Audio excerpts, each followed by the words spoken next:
Welcome to the Navigating Cancer Together podcast. My name is Talea Dindy. I'm an 11-year cancer thriver, cancer doula, and owner of On the Other Side. I use my experience to help others get on the other side of cancer. Gaps between the guidance, emotional support, and education that are needed and what one receives can be huge. This podcast fills those gaps by sharing stories, resources, and information about all things related to cancer and wellness. I interview guests from all walks of life who are living with cancer, caregivers, and those who are thriving on the other side. Also, I talk with organizations, healthcare professionals, and experts in the health and wellness spaces who offer complementary and integrative care. Join me. We are in this together. Disclaimer: the purpose of this podcast is to educate and to inform. The podcast is provided on the understanding that it does not constitute medical or other professional advice or services. It is not a substitute for professional care by a doctor or other qualified medical professionals and is not intended for the use in the diagnosis or treatment of individual conditions. Guests who speak in a podcast express their own opinions, experience, and conclusions. Neither Talea Dindy, Navigating Cancer Together, On the Other Side LLC, nor any of its affiliates endorses, supports, or opposes any treatment option or other matter discussed in a podcast. The mention of any product, service, organization, activity, or therapy on a podcast should not be construed as an endorsement. Hello, everyone. This is Talea Dindy from ontheotherside.life, and you're listening to the Navigating Cancer Together podcast, the show that has something for everyone facing cancer. Why? Because everyone is different with different needs, beliefs, and perspectives. Thank you for joining us for this episode. I encourage you to open your minds and your hearts. Today, our very special guest is Jefri Franks. Jefri is actually visiting with me again. We are doing a two-part series. This is part 2 of 2.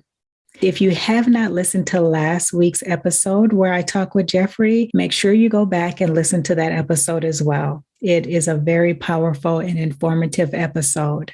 Jefri Franks, MS, CPC, resides in Kansas City, Missouri. She is a keynote speaker and certified life coach with a niche in grief, transition, and personal growth. Her passion is helping people bloom wherever they are, regardless of their circumstance. Jefri accompanies her clients as they build resilience and hope.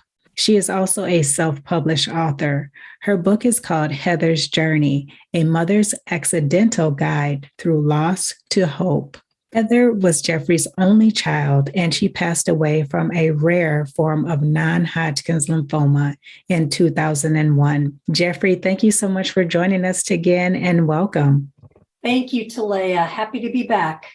It is all my pleasure. In our last episode, Jefri, we talked about a lot. We talked about Heather. You shared with us the amazing and beautiful person that Heather was. You walked us through your grief, how you worked through that. You shared a lot about your personal relationship with your husband, and you really walked us through and gave us a real life snapshot of what that all looked like for you and your family. So in this part, I want to talk more about how you became a thriver and not just a survivor. Yes. Okay. I remember a point sitting in Heather's room after she had died. It was probably several months after. And I remember thinking, I'm going to have to make a decision now. This terrible thing has befallen our family. And it wasn't fair. We didn't deserve it, et cetera, et cetera. However, it happened. And so now I felt like the ball was in my court, in the sense that it was now my turn to decide, how did I want the rest of my life to go? After you become used to being a survivor, or used to being, in my case, the mother of the child who died, it can become comfortable. And one of the options you can pick is just to stay in that comfortable place of being a survivor. But I wanted more than that. I didn't feel like I was a survivor when Heather was alive. I felt like I was a thriver, and I wanted to be able to get back to that. And I did not want to be among what I will call the living dead. You've seen people that are walking down the street and you just see it in their eyes that there's not much life there. And you know that something horrible has happened and that person is kind of sleepwalking through life. And I knew I didn't want that. I didn't know how exactly I was going to get from where I was to thriving again. But I knew, at least I knew that's what I wanted. That was my goal. Now, Jefri, it must have been somewhat tough to think about what life would look like without Heather. Yes, yes. How were you able to start to at least start visualizing that, even if you weren't ready to take action? Yeah, that's a great question. Yeah, I remember thinking, what am I going to care about now? Now that Heather is gone, what will have meaning for me? And I did have a wonderful session with a counselor. And at the end of talking about everything that was going on, this was in the first year after she died. And she looked at me and she said, the only thing I can say to you is this: if something or someone attracts you, start moving toward them. If something repels you, start moving away from it. And it just sounds so simplistic, but it was wonderful advice. And in it, there's so many things in it. You don't have to know what's at the end of that trail. All you have to do is start taking little steps and let your body and your heart, soul be your guide as to whether you should keep going in that direction. That is great advice. It does sound simplistic. I think at that time, that's something that you need, or Yes. I would need. I'll say I would need. Yes. And that's an easy way to gauge what I'm feeling without too much thought. That's right. And without expending too much energy about should I or shouldn't I? Yeah. Yeah, that's exactly right. And I can remember going into a grocery store and they had a big box of flannel pajama bottoms and they were on sale for $5. I was looking through them and I pulled out one that was a really pretty blue color and it had cows jumping over the moon. and I knew Heather would love that. And my first thought was, oh, if Heather were still here, I'd be buying each of us a pair. And then I thought, you know what? I felt maybe 15 seconds of joy. Yeah. Why not buy them? So I'm buying those. Yeah. And if there can be 15 seconds of joy, there can be 30. It was taking little steps like that toward things that made me feel a little spark of happiness or a little spark of joy. Which I would imagine is what helped to carry you over and keep you going. Yes. Yes. I remember a night when my mother and I were in my kitchen. My husband was gone. So it was just she and I. And it had been 4 months since Heather had died.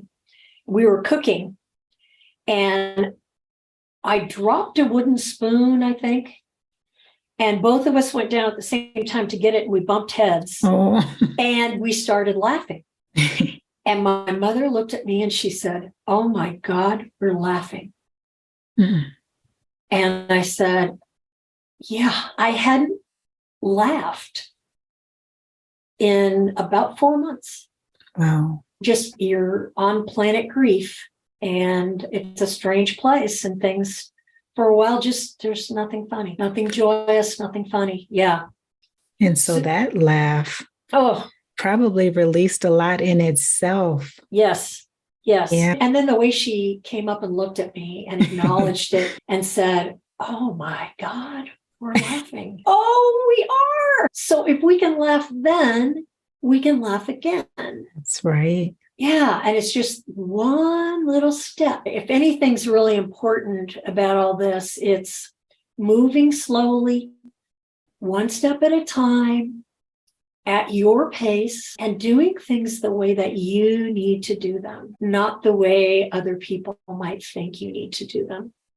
You're entitled to do this your way. I love that.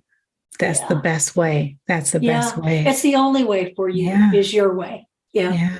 It also makes me think, Jefri, of how at other times in life, we take those, what we would call simple things for granted, like laughing. Yes. And then after that storm, we realize how important those things are. Yeah. And that there was actually a period of time when that was gone. Yeah. When you didn't have that. Yeah. Yeah. And that, look, it's come back. Despite all odds, it's come back. Those are important things to notice and to revel in and to hang on to. And it also speaks to hope and possibility. Yes. Yeah. Yes, it does. It does. Thank you so much for sharing that. Jefri, what would you say to the newly bereaved? First of all, I would say you're not alone. You're not alone. There are others of us out here. And it's important that we support one another. I got a lot of support from moms that had lost kids, and I gave support to moms who lost kids after me. And it's really important. And those people are people you can talk to in shorthand. They get where you are, what you're saying, and the meaning of it. So those people can be incredibly important. Also, be so kind and loving to yourself. Give yourself all the time and space that you need to feel whatever you feel. And there aren't any bad feelings or bad thoughts. Nothing is bad. It may be frightening. You may initially think it's a bad thought, but they're just your thoughts and feelings coming up to the surface, and they need to speak to you. And try really hard not to judge whatever you're feeling or whatever thoughts that you're having. Yeah. And it's slow. It's slow. It's going to take some time for you to feel some sea legs under you, if you will, where you feel like you can actually make a decision, or you can actually take a step over here or over there. That's going to take whatever time it takes for you. And whatever time it takes for you is the perfect time.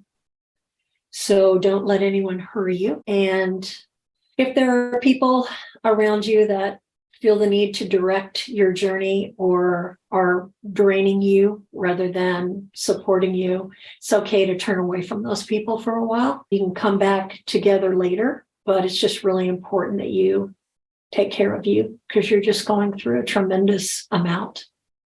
Thank you, Jefri. Yeah. One thing that I thought about was, and I've talked to people who have shared this with me after loss, and they've shared that when they started coming out of that heavy grief and they started to feel happy, they started to feel joy again, but then they almost stopped themselves because they felt guilty. Can you talk to that a little bit? Oh, boy. Yes, I can. That is very familiar to me, and I've heard it from grief clients as well. Yeah, I struggled with that. And at one point, I remember struggling with the thought of, is it okay for me to be okay? Yeah. Is that okay? What does that mean? Does that mean that I didn't love her with all my heart and soul? If I loved her so volcanically, which I did, shouldn't I just dry up and blow away or something? Shouldn't I just die on the spot? Wouldn't that make more sense? So the guilt is awful, but it is perfectly normal. And it's probably going to hit you at some point or another. And being on the other side of it, I would just say that it's an icky part of the journey, but you will, as you keep letting your thoughts and feelings be what they are, and you keep processing and either writing in a journal or talking to people that you love about what's happened, that you will move beyond that. And there will come a time where you don't feel guilt anymore. It will just dissipate. Jefri, when my father passed, I would say about 6 months after he had passed, and I was talking with one of his high school friends, I was sharing something with her about how I was feeling. And she said, your dad wouldn't want you to be angry. He wouldn't want you to be sad. He would want you to be happy. And so when you were sharing that, I thought Heather would have wanted you to be happy.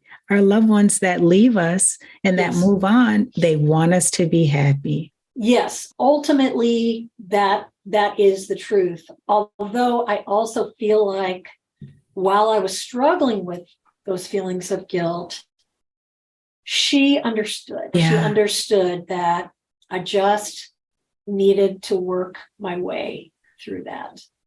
Ultimately, I believe that's absolutely true. You talk of surviving versus thriving.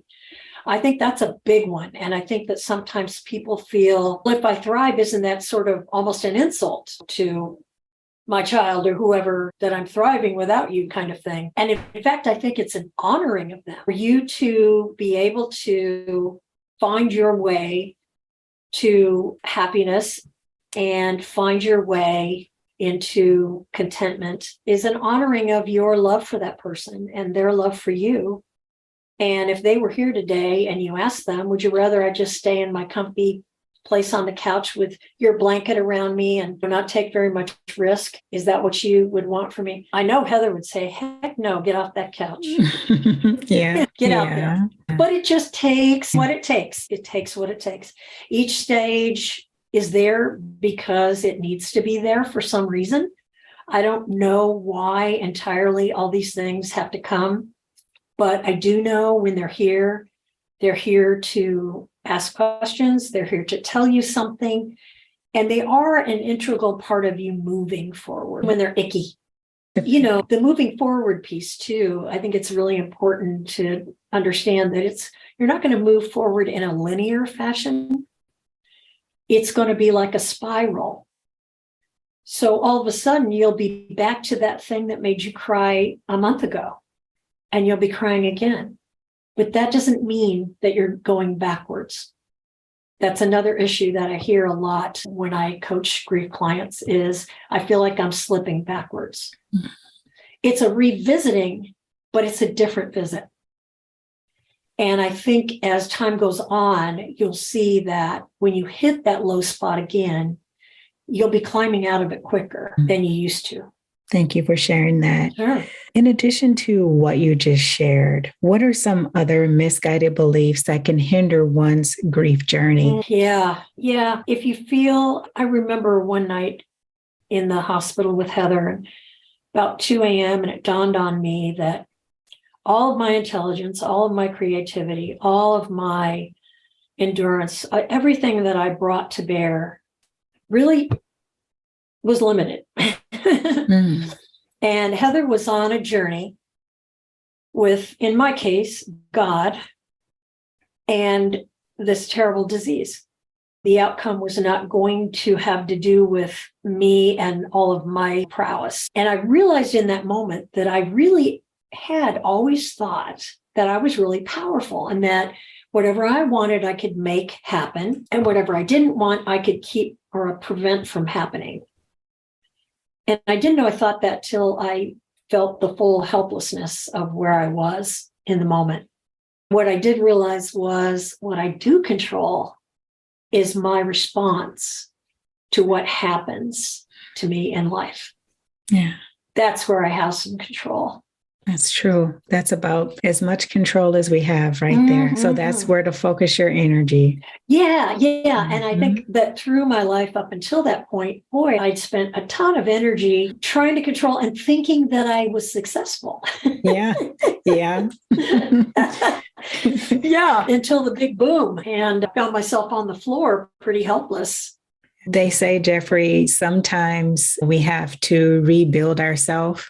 Yeah. To really realize those things about ourselves, to make those corrections, come to those realizations. And then that just leads to a more balanced, happier life, a happier mindset, better relationships. But throughout this conversation, the theme is it takes time. You have to show up to do the work. You do. Yeah.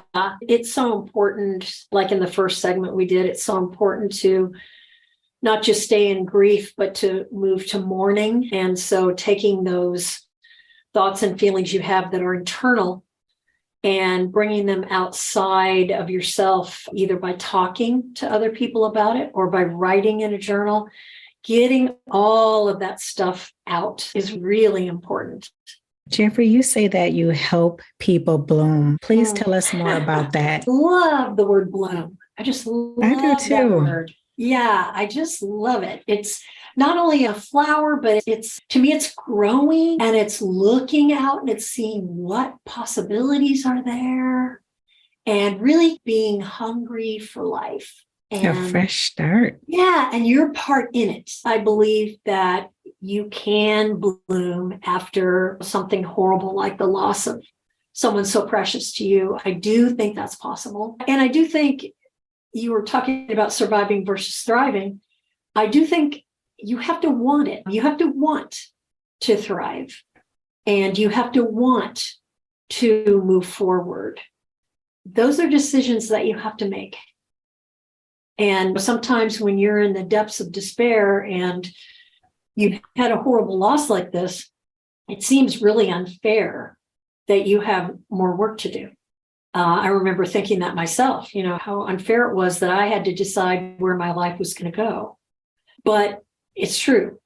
And it takes time to get to the point where you actually can ask yourself that question. That's true. Jefri, are you working with people now? If people are interested, how can they work with you? Well, thank you for asking me that. I've been primarily doing this by referral, and I've been thinking of expanding this. And so I don't have a website right now. What you can do is email me, and my email is Franks Jefri, and that's FranksJefri @gmail.com. Okay, wonderful. Yeah. Thank you, Jefri. Yes. And then also, I believe you had mentioned that people could text you as well. Is that still an option? Okay. Absolutely. Yeah, the worst thing to do is try and call me. For some reason, I don't get those. So either email or text me. My number is 816-352-8279. And I'd be just delighted to hear from people. Thank you, Jefri. Would you like to share how you work with people? Is it over the phone or? Oh, yeah, sure. Okay. I've done it various ways. Before the big COVID came over all of our lives, I used to do it in person. I've got an office in my house and clients used to come to my house. My personal preference is face-to-face, but I know that times have changed and I know that my reach can be a lot further if I do it over Zoom or some other platform like that. So I've done it over the phone and I've also done it over Zoom, any and all of those, depending on where you're located. Okay, thank you. Yes. Jefri, whenever you get to the point where you have your website up, please let me know what that is and I'll share it. It doesn't have to be right away, but I'm happy to share it with people. I know that you'll be very helpful to people. Thank you, Talea. Yeah. Jefri, in our first conversation, part 1, we talked about the book that you wrote, Heather's Journey, A Mother's Accidental Guide Through Loss to Hope. For people that are interested in reading your book, where can they find your book? Actually, at this point, either text me or email me, and I will get it to you. Okay. Perfect. Thank you so much. And I've had an opportunity to start reading it. It's very informative. I just don't even have the right words. Really, it really touched my heart, just like this conversation. So I want to encourage people, if they are suffering in silence, they're looking for some support, reach out to Jefri. As you can see and hear, she's able to offer a lot of support. Of course, she has a lot of firsthand experience working through grief, and at least have the conversation. Yeah, that would be wonderful. I would love that. Jefri, before we wrap up here, is there anything else that you would like to share with the audience? I think it's just important to remember that if you're newly bereaved, particularly, the anguish and the despair that you feel now as you are doing the work of grief, the work of mourning, that is going to soften and that is going to become something that you can incorporate into your life. And I think that it's very important that you be the author of your journey. If you need to, for instance, during the holidays, it's so tough. If you need to do holidays really differently than you ever have, don't worry so much about how family reacts. You need to do what you need to do, even if that means no holiday and you take a vacation. You need to do what's going to work for your heart and your soul. And that's for the whole journey. Wise words. I just want to thank you again, Jefri, for sharing your journey with us, your healing journey, your grief journey, but then also sharing Heather with us. I could tell that she was very special. And I really hope that these episodes encourages someone out there who has lost a child or anyone that they deeply loved. Mm-hmm. I do too. And I want to thank you, Talea, for the opportunity to be here and just to share about this and open the door for anyone who is needing some support or some validation. Thank you, Jefri. I appreciate that. And again, I appreciate you. Appreciate you. Thank you. You're welcome back anytime, Jefri. Thank you. Thank you. Yes. Before we end today, I would like to give a shout out to the listeners. Thank you so much for joining us. If you enjoyed this episode, please share, follow, or subscribe so that you can easily find my podcast and listen again. I would also like to remind you, if you have not listened to part 1 of this 2-part series, go back and listen to that. You will find some very insightful and helpful information as well. That is it for this Wednesday. And until next time, let's keep navigating cancer together. Take care. This episode of the Navigating Cancer Together podcast was brought to you by ontheotherside.life, a cancer navigation enterprise that helps you navigate your cancer journey by providing emotional support and guidance along your cancer journey so that you can focus on healing. If you are looking for expert assistance or guidance on your cancer journey, visit ontheotherside.life and schedule your free 30-minute meet and greet today. Thanks for listening to this episode of Navigating Cancer Together. I hope you enjoyed it. Please be sure to subscribe, and if you enjoyed the show, please share or tell your friends and family about it. For notes from the show and previous episodes, visit ontheotherside.life and check out the podcast section. I would love it if you joined us for the next episode. Talk to you soon.